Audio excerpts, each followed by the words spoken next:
Okay, I'll just show you how to play music from your mobile through the Bluetooth audio system in this 2014 Volvo V70. The first thing we do is go over to music, and you see here the silver triangle and the 3 silver circles. Click on that. It's not showing anything here. We go over to this system, the phone is connected to Bluetooth, click media. Now that's showing connect USB. That's not what we want. So click media again. That brings up the menu, and we just highlight Bluetooth there, click OK.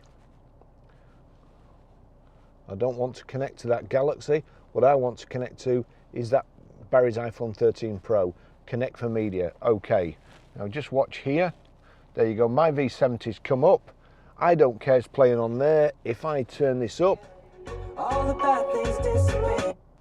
That's it, that's how you play music from your mobile.